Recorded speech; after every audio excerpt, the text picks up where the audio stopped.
So our next guest has been a little busy lately. Jose Antonio Vargas is kind enough to join us. He's one of the most active voices in the growing debate on immigration reform in the U.S. You've no doubt seen him on the cover of Time magazine, on CNN, and many other media. He's currently working on a documentary that he's going to tell us about.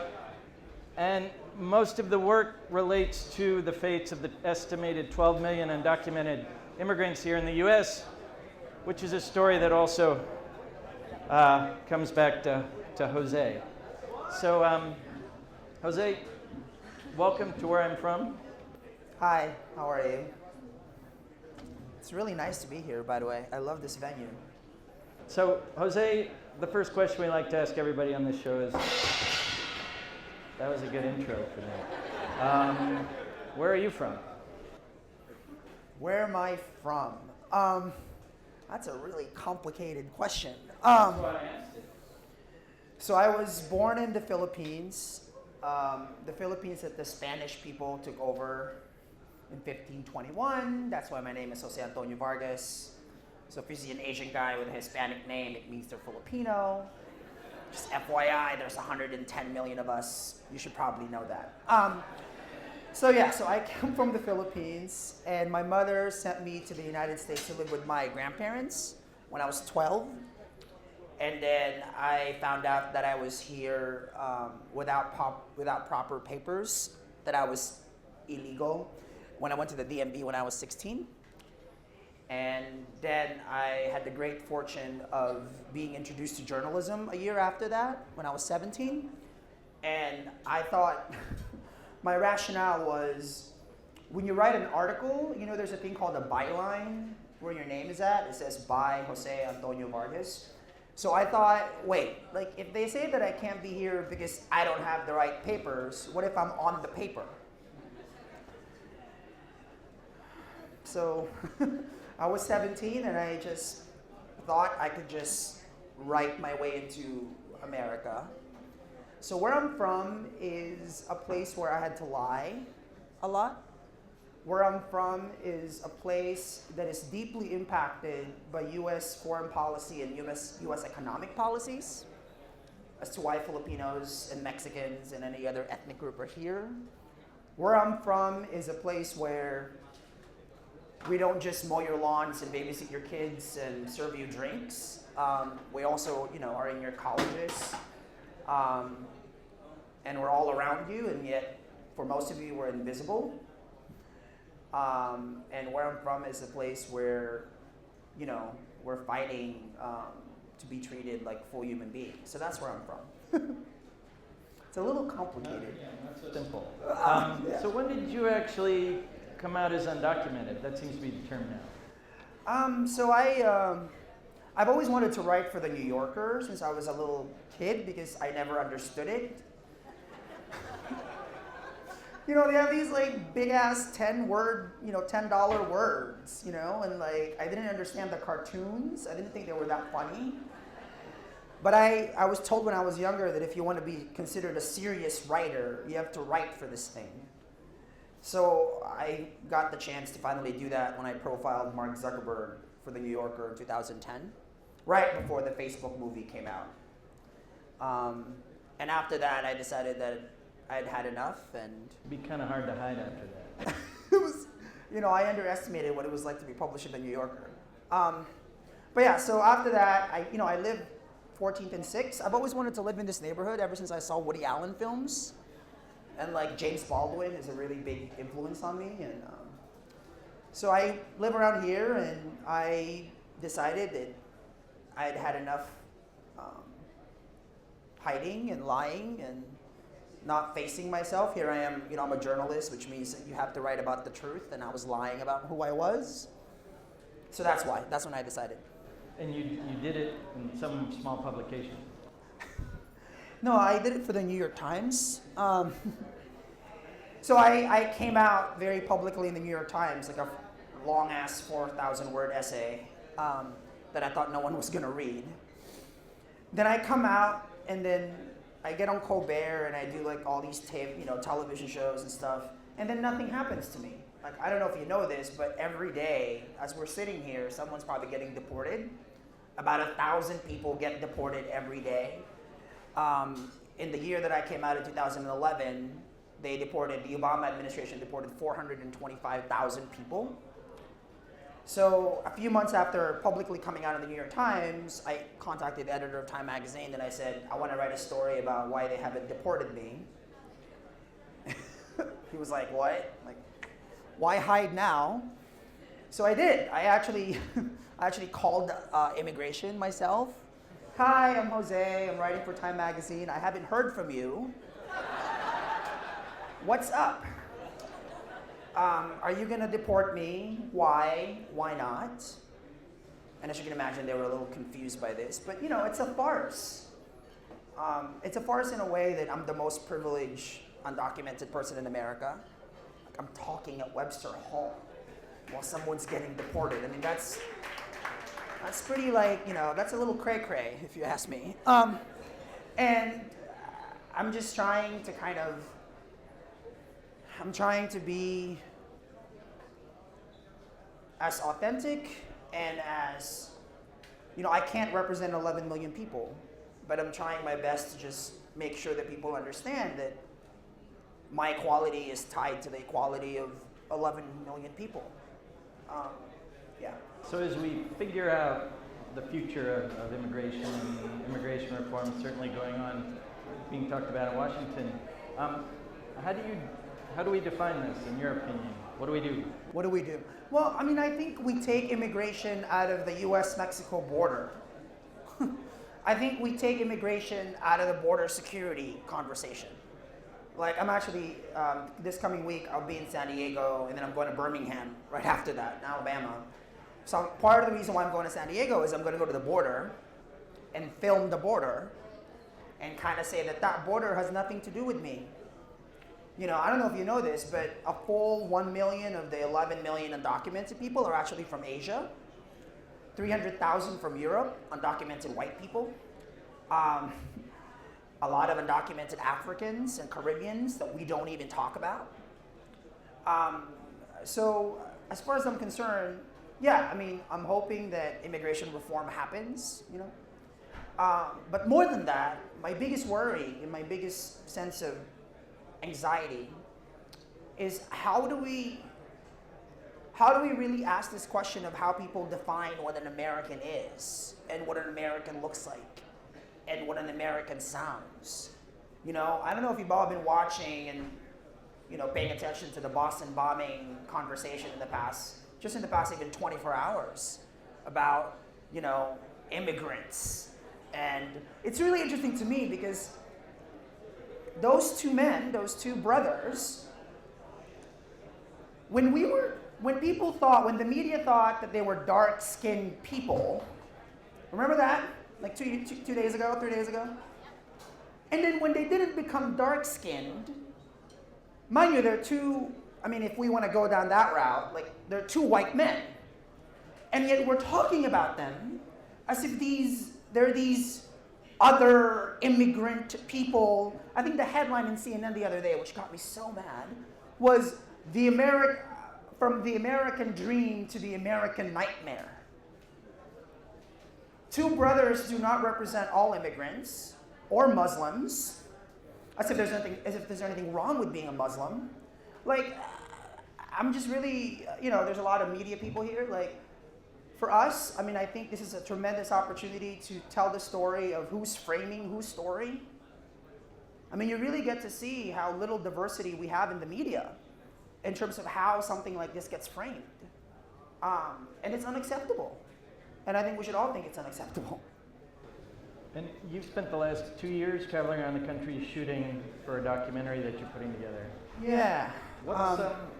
What's the hardest counter-argument that's been thrown at you? I know you've been in Alabama before and they had enacted. I've done about 150 events in 30 states. Yeah.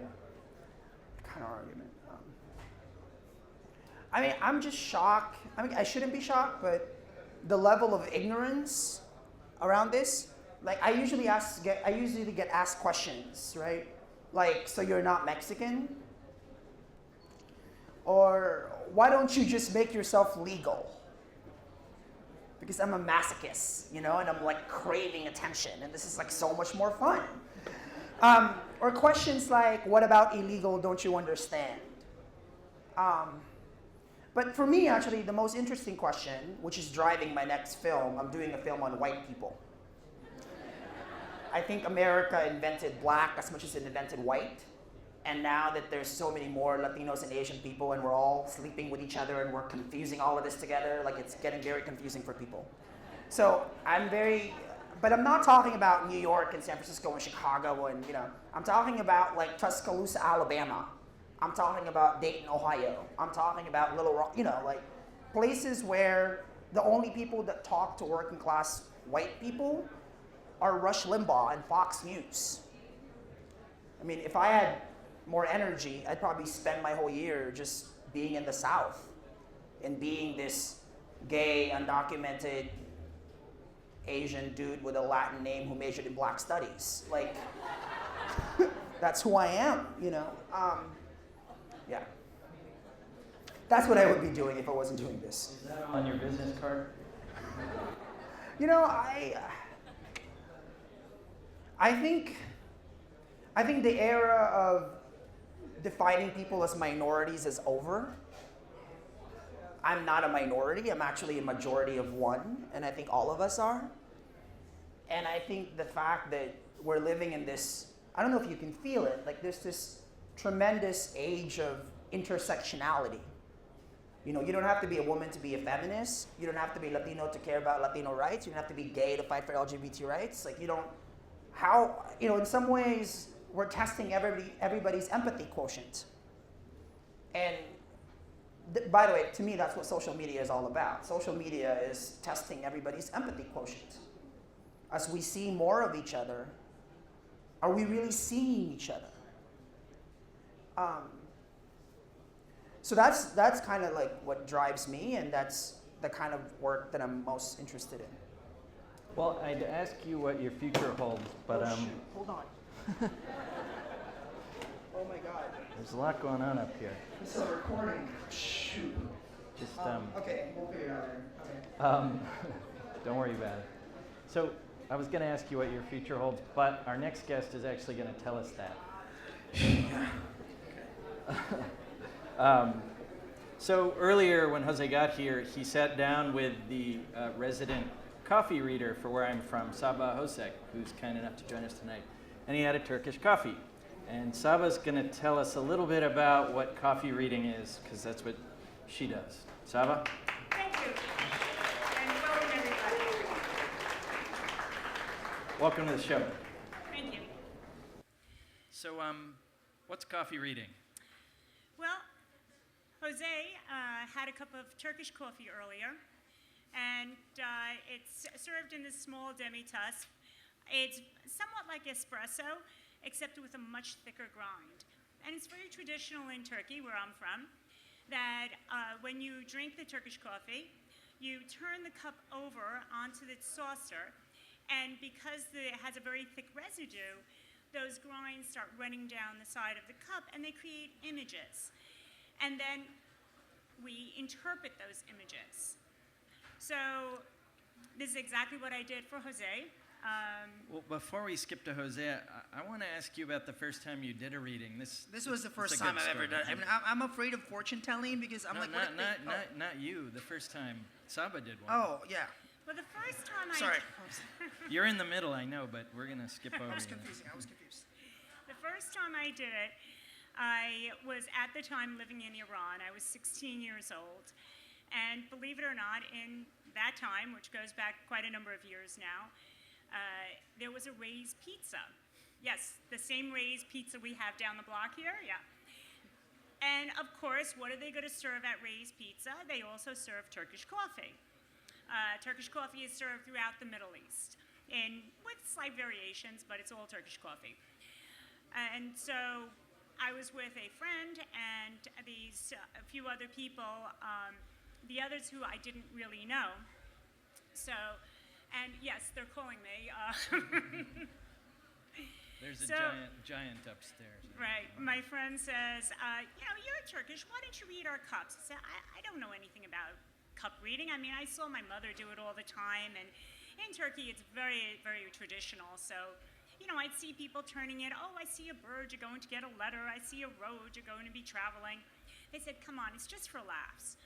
So I took the cup of the person I didn't know at all, and I read his cup, and I saw an entire episode taking place in which he was going away for 2 weeks and then would have to return early and this and that. And everything came out exactly as I had said. So from then on, I became the house fundraiser for my school. So every time we had a fundraiser, they'd stick me in a corner, give me a pot and some coffee, and I'd be telling everybody's cup. And that's how it started. Well, so tonight you're going to tell Jose what's going to happen. Well, what may happen. So Jose was a little nervous, and I chose not to find out anything about Jose. So the first thing I found out about Jose was just right here while I was listening to him talk along with everybody else. And what I saw for Jose was that he had something coming in the works for a very long time now. And it's just about there, but he can't quite touch it as of yet. All of a sudden, it's going to look like finally this all comes through, but then there's going to be a delay once more. He is going to be, in 2.5 months, meeting with a woman. However, behind this woman is really a man who holds a higher position. He won't be able to be at that meeting because of a minor ailment. He probably has like a cold or a flu or something. They're going to be making an offer to him that is going to be very, very good offer. Jose is the type of person that does not like to be indecisive. He wants to know exactly what's going on. He doesn't get too stressed out. He sort of goes with the flow very easily. But he does like to know where he stands. He does not like to be in limbo, which surprised me because he's very much lives a life of limbo, as I've just learned. Thereafter, just when this is rolling and he thinks, oh my gosh, I really found what I wanted, he's going to be offered something else by 2 people. At that time, they're going to give him a contract to sign. As soon as he signs that contract, the first 2 people come back and make him a better offer. They're offering him more money. Jose is also the type of person that he's very loyal. Once he gives his word is gold. And so he doesn't feel comfortable with turning his back on when he's already agreed to the first offer. So he says, no thanks, but thank you very much. In time, and this is going to take still another roughly about 11 months from now, you are going to find a way to combine those 2 offers and make them into one. And you're going to make that work. And in 11 to 12 months from now, you're going to find yourself in a position that you never thought you could have. So it's a beautiful cup, and I wish you lots of luck. Wow, thank you, Saba. Are you doing this for everybody, or like this is a little? Well, if you'd like to learn more about Saba and sign up for a private reading or go to one of her events where you can learn more about this, you can go to the website, Saba, it's TurkishCupReading.com. TurkishCupReading.com. Saba hocek, everybody. Thank you for joining us. Thank you, and enjoy. And hold on one second. And Jose Antonio Vargas, you can go to many websites to read about Jose, but defineamerican.com. Yes, please. JoseAntonioVargas.com. Thank you. Please read everything he's written, and we'll see you guys again.